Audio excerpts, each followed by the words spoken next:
Hello, welcome back to CRE N MORE episode number 7. This is your host, Realtor Tom Tseng, and to my right, I have my co-host, Simon Yip. Hello, everyone. Welcome back to CRE N MORE. And today, we have a special guest from my company, SYH Solutions, and this is Yvonne Hsieh. Yvonne, tell us a little bit more about yourself, and I think you are the biggest edge over other competitors for commercial real estate loan brokers. Tell us about your experience. Hi everyone, this is Yvonne Hsieh. I'm from SYH Solutions. I'm a 12 years commercial real estate loan underwriter. Start my career in banking industry. I'm also a licensed commercial real estate broker in state of California. I'm specialized in industrial warehouse, hotel, motel, multifamily, mobile home park, and all kinds of commercial real estate. Well, excellent. Thank you for your introduction. She is excellent. She's got experience. And Tom, while you focus and specialize in commercial real estate, Yes. Tell us a little bit more about what you have been getting inquired about lately, whether it's lease or purchase or to sell. Oh, there's plenty.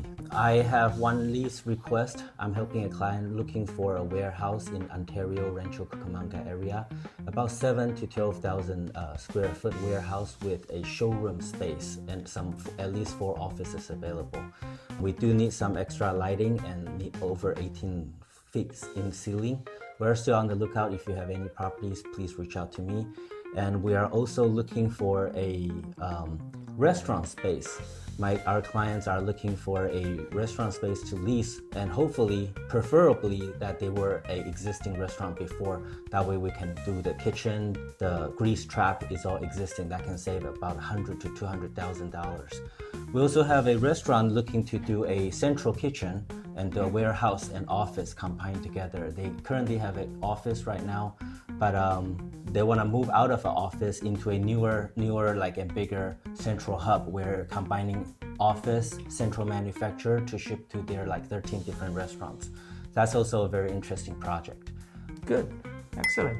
And in regarding to this type of leasing opportunity, purchase opportunity, Yvonne, can you tell us what are the minimum requirements as an underwriter's point of view? What do you usually request for and view and review? How do you make calculation, and how different is it from commercial real estate loan versus a residential loan?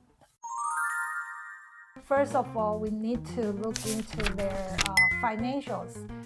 For all of the commercial loans, we have to make sure the borrower has ability to repay. That's what the banks is always looking at.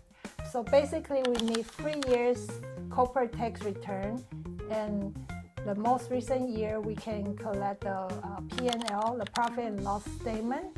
And also the owners, they need to have ability to support the business. That's why we need to collect 3 years personal tax return from the owner. And the owner also needs to provide his personal financial statement, how much cash he has on hand, how much liquidity, how much his investment. For example, he invests in multiple residential properties, then we can include those investment into his liquidity. Basically, we usually will request approximately 20 questions to the prospect. So first of all, we need to know the property address and the borrower's personal information, including his name, phone number, email address, and also the property type. So for this one, this is an industrial warehouse. And also, we need to collect the possible rent roll, because a lot of property there are divided to smaller spaces, so there's also cash flow from the existing property. And then the profit and loss of that subject building. For example, the rental income, the operating expenses, including the property tax expenses, the property and liability insurance expenses, and maintenance, and also the management fee. We also need to know approximately how high the owner's credit score. We don't need to run a credit report immediately, but you need to know approximately what's the credit score range. The owner's resume is very important because we need to know the owner, does he or she have any experience in investment property, or he's a brand new investor on the market. And sometimes the lenders will request us to ask a very particular question, that is, do you know if the borrower has any litigation or lawsuit, foreclosure, short sale ongoing, or late payment, something like that? Because it's also very important to the lenders to understand if the borrower has sufficient ability to pay the loan. Wow, that's very deep. It's very similar to a home buyer borrowing a home loan, but I hear much more complicated because there's tax and there's also qualification. If one has more experience doing a business, like before he try to apply for the loan, will he get a better rate or easier term? What's the benefit? So we've got a lot of inquiry from a first-time investor. They want to open up a restaurant.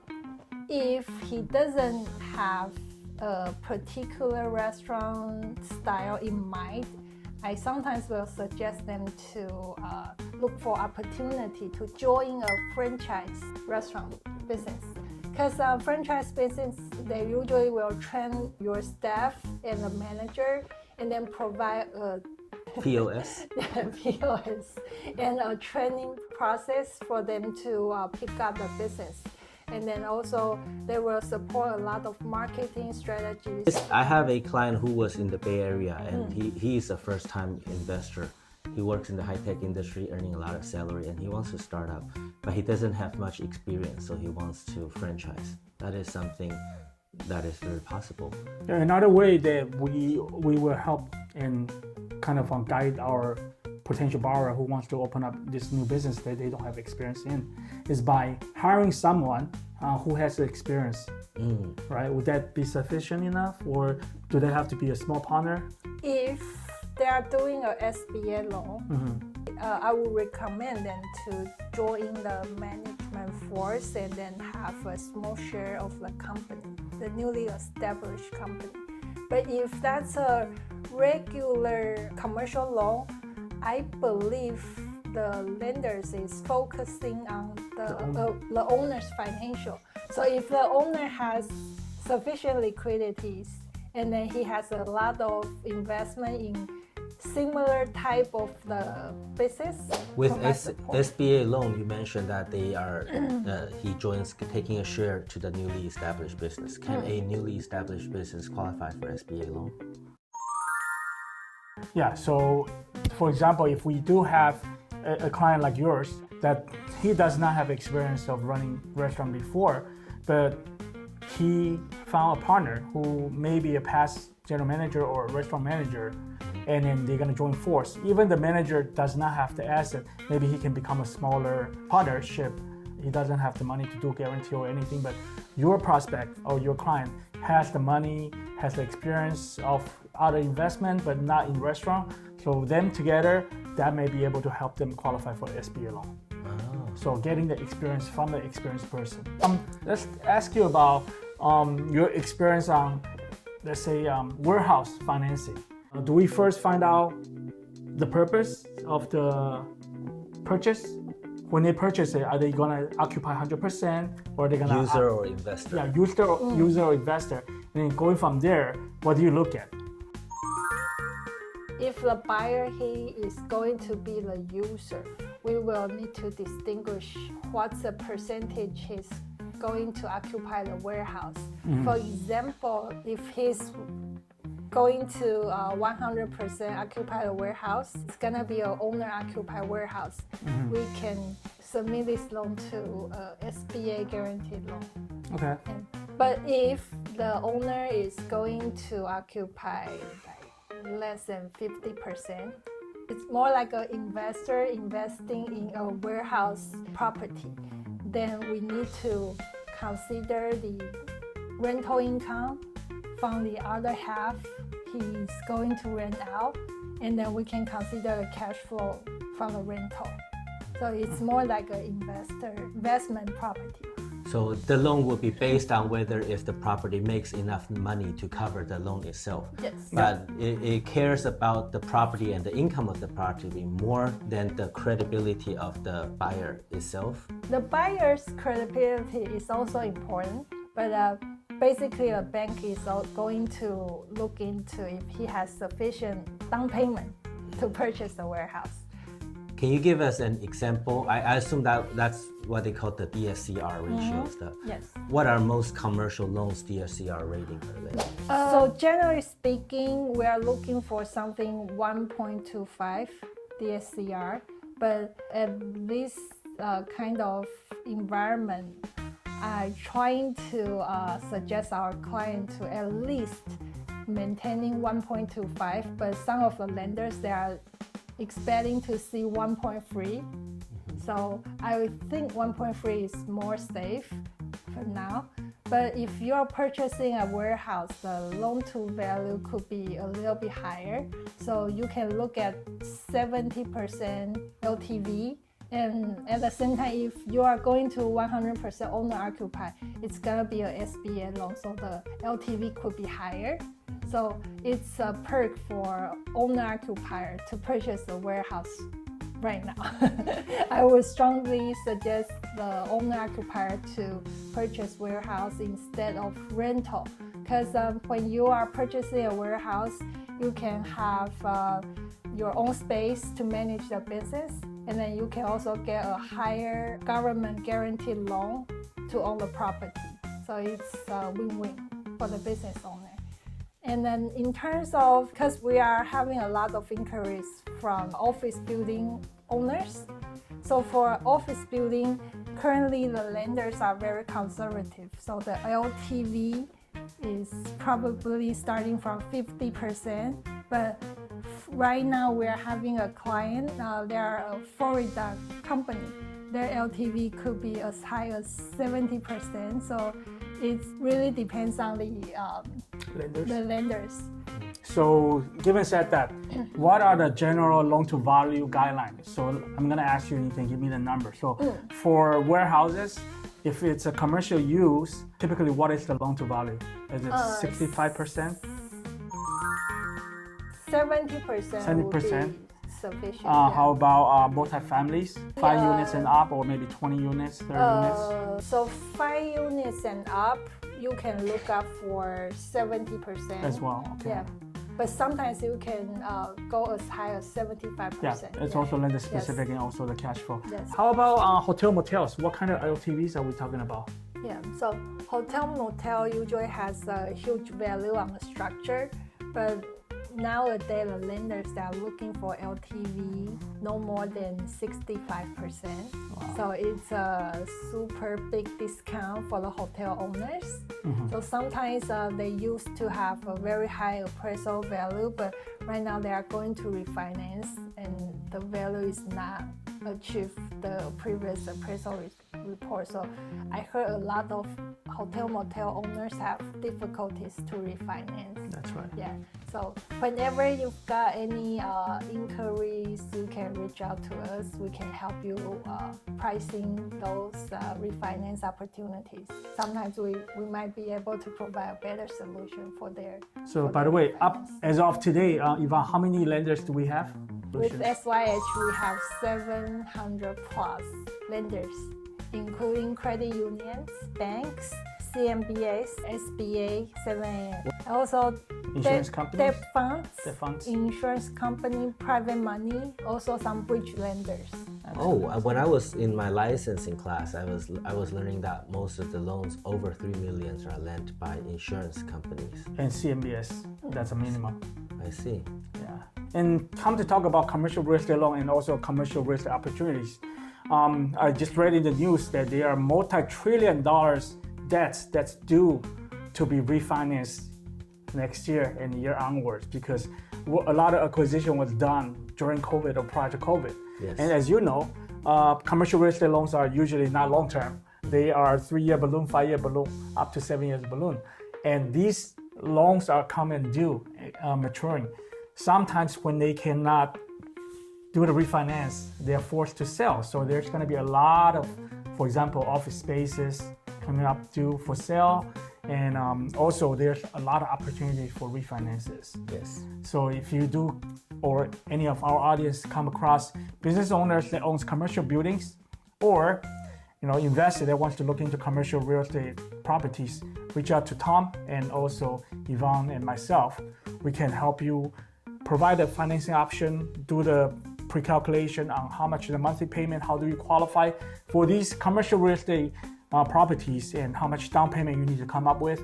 We can help you structure step by step, and then Tom and Yvonne can help showing you the areas that you want to, and also the requirement that you request, for example, warehouse or location or whatnot, things like that.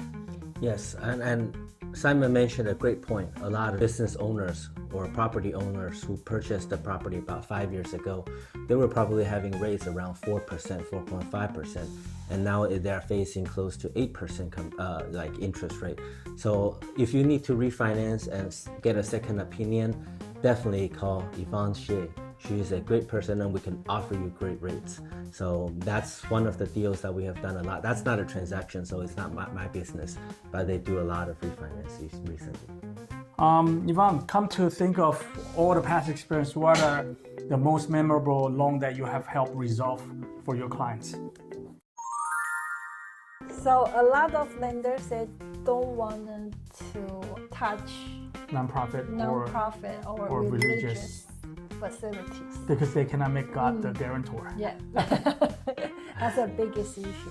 And then we were having a client that are purchasing a church in Colorado. Colorado. And then luckily the building is categorized as an office building. And then they are using an office building to run the church services. And they have two tenants, both churches. Yes. So there are two churches at that office building.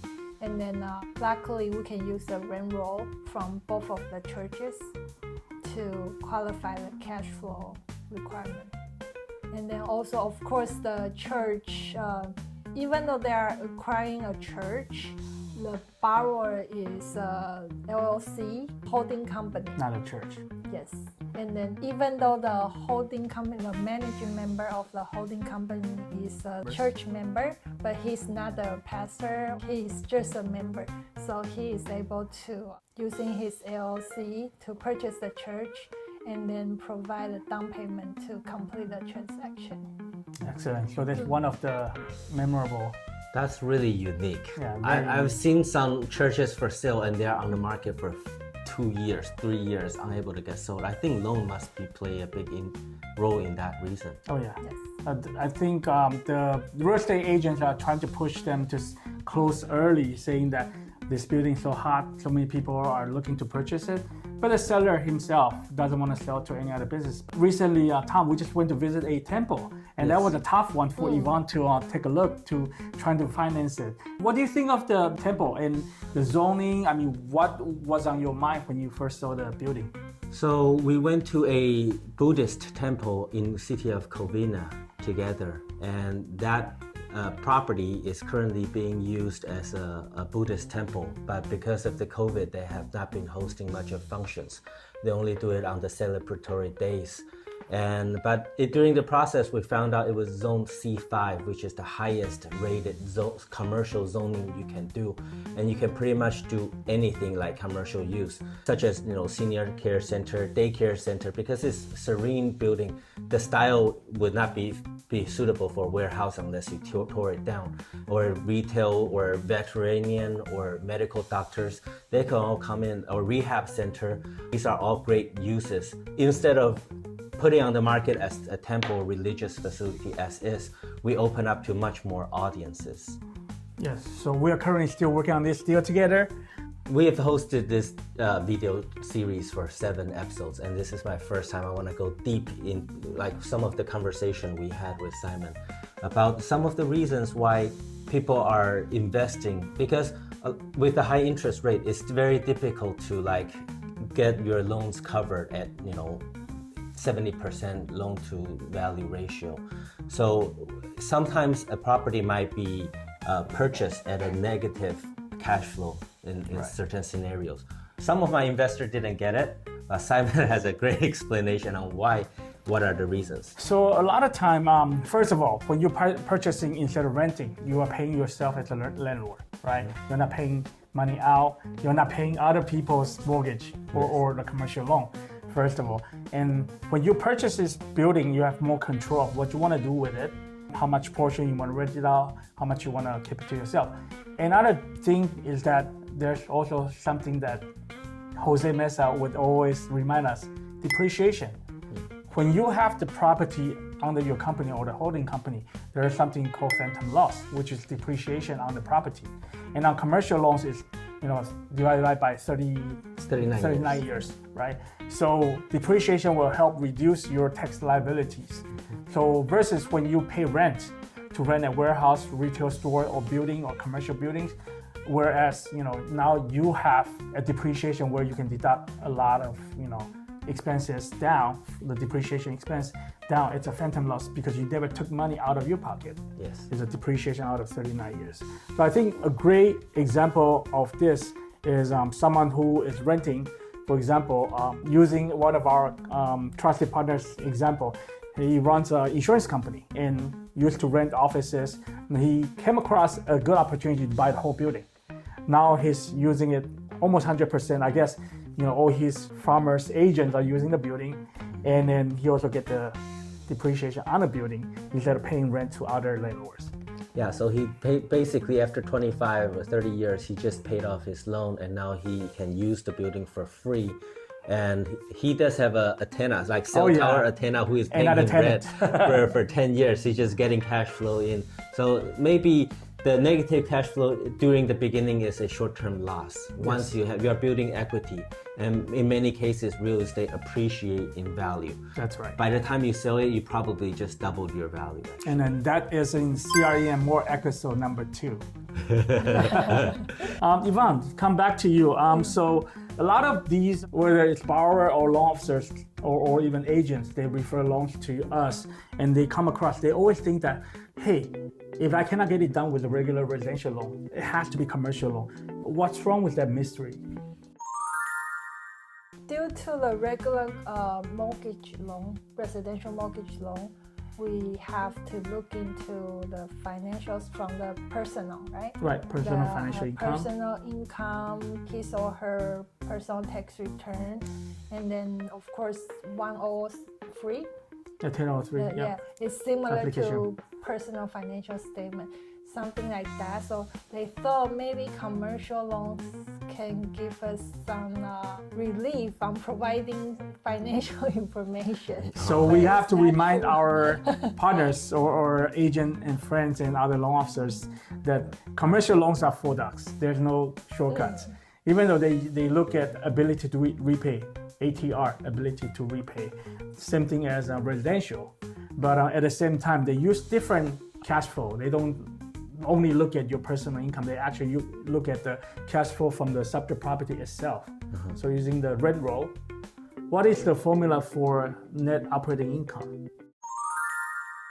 Okay, so every time when we are mentioning the profit and loss statement, it's basically starting from the operating. So you have to look into the gross income. If the property is a rental property, the gross income is majorly coming from the rental, the gross rental, right?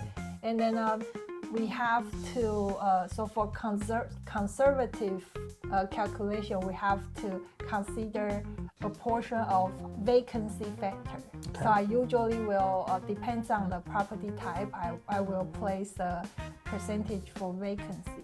And then after subtract the vacancy rate, we will get the gross income, which means the operating income. After that, we have to look into the operating expenses. What are they? Are they like property tax? Property tax, property insurance, maintenance. Maintenance. Maintenance. also the utilities, and also property management fees. So and, those are called operating expenses. So you take the operating income minus operating expense, then you get the net operating income. Yes. NOI. Exactly. Is this what underwriter look at mostly? If we don't have a reliable tax return to look at. Yeah. So basically, we are looking at the building itself's net operating income or their P&L to determine if this will support a loan itself, correct? Yes. Like a hotel might have a very high in gross revenue, but it has a high operating expense too. Right.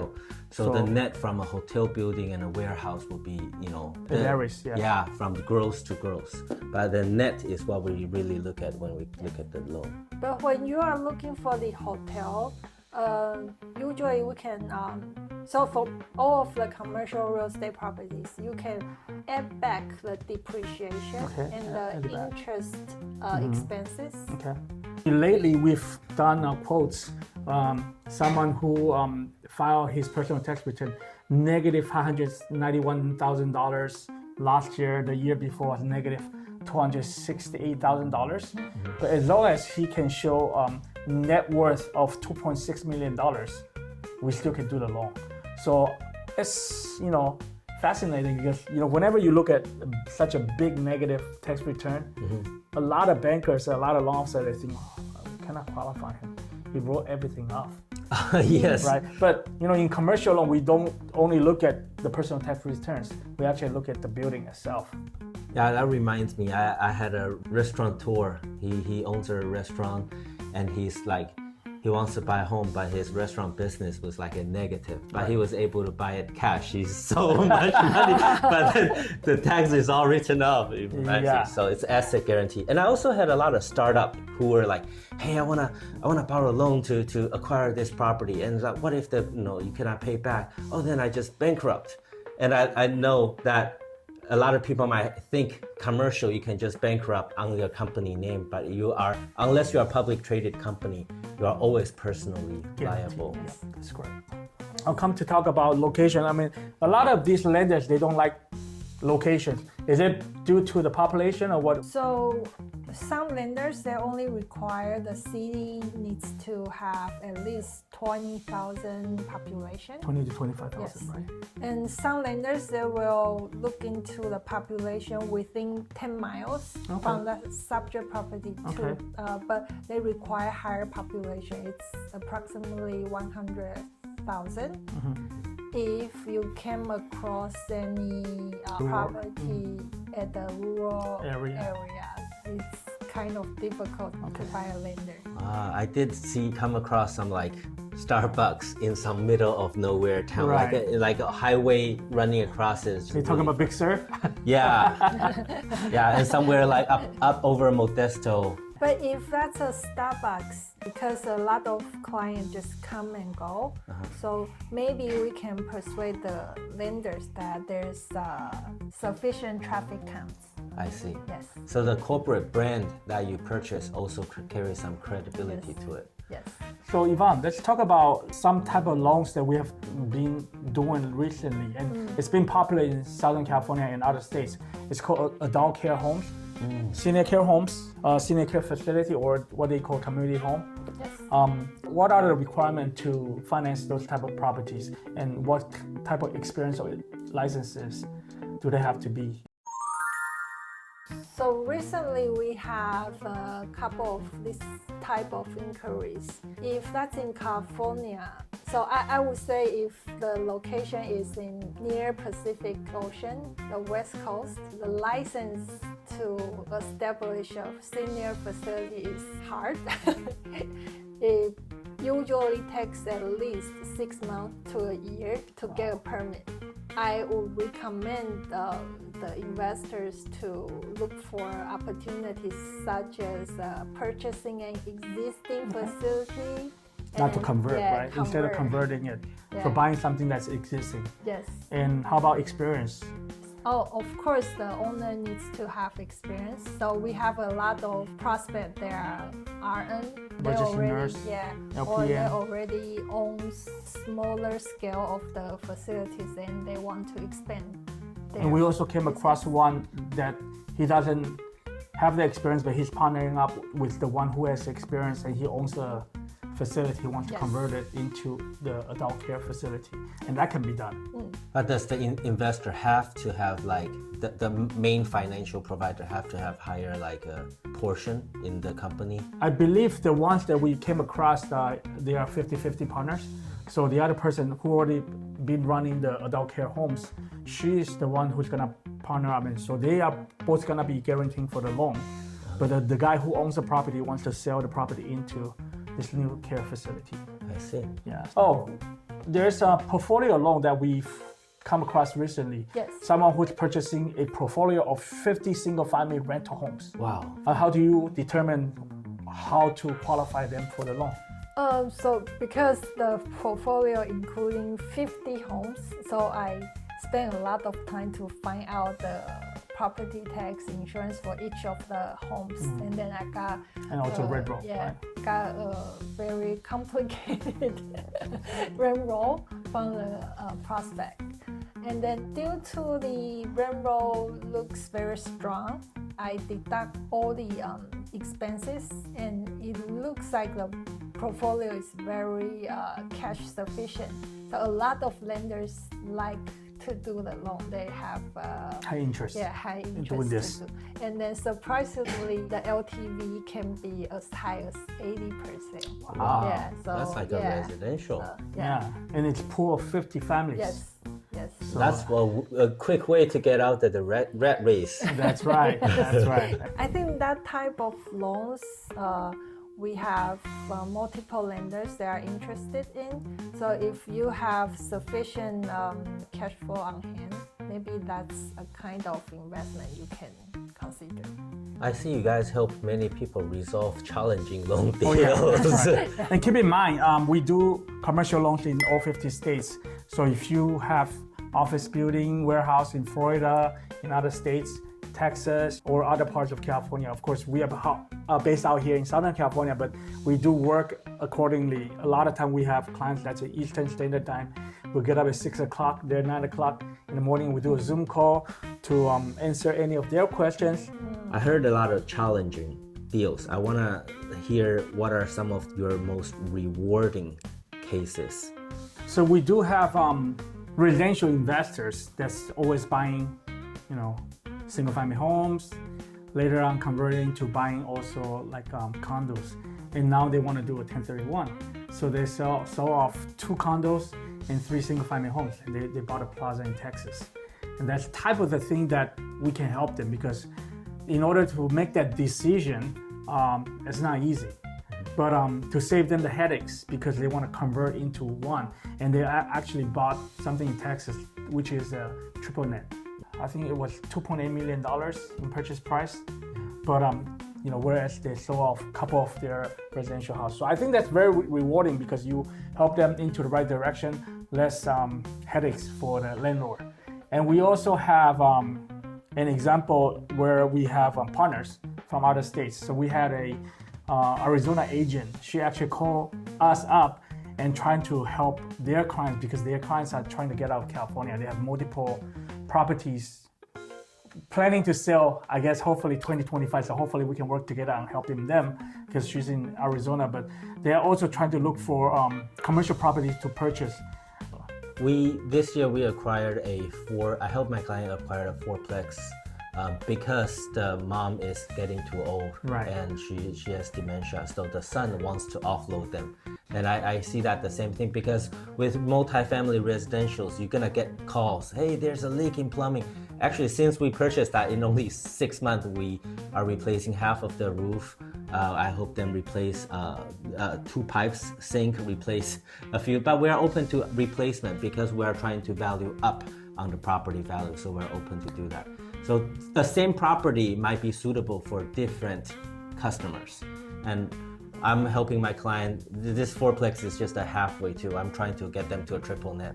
So everybody is on the same path and in different steps. I see. And the one biggest advantage for us is having an underwriter on my team.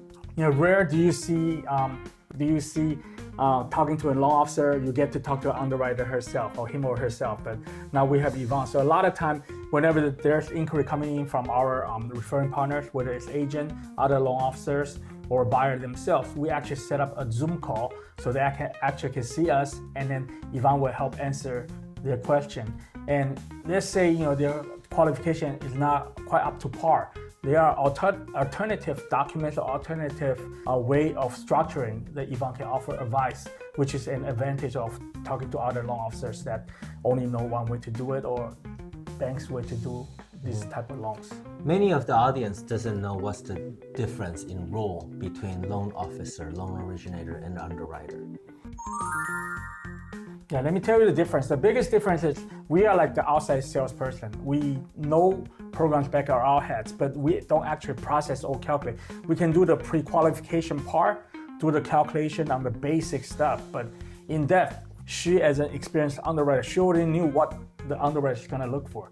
So whenever the file comes to us, it's already pre-underwritten by Yvonne. So when the pull-through rates, meaning to close this loan, is as easy as just submitting a loan to them. We just need the environmental and the appraisal report. So the difference between me and her is that she does the calculation, she understands the guideline from lender's point of view, where I know the general scope of loan programs, what are the property type that we do, loan to value, maybe a little market trend, and she's actually the brain behind the whole process. Yes.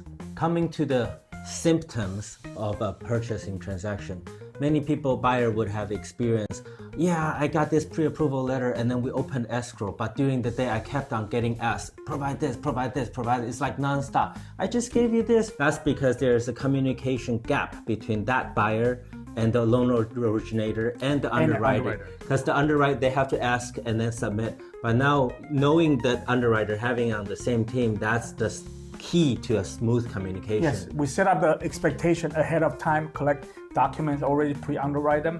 So when we send it to multiple lenders, when they receive a package, and she does a good job submitting the OM, which is the offering memorandum for the lender to look at. So a lot of times when we get soft quotes or interest from multiple lenders, they already receive a beautiful organized offering memorandum from Yvonne. So for them to do is just to double check and then doing their own calculation, and based on that, they can issue LOI, letter of intent. Wow. Yeah. So that's the work behind the scene that Yes. you don't get to see. But these are what makes your deal successful. For 2025, let's all win together. Yes.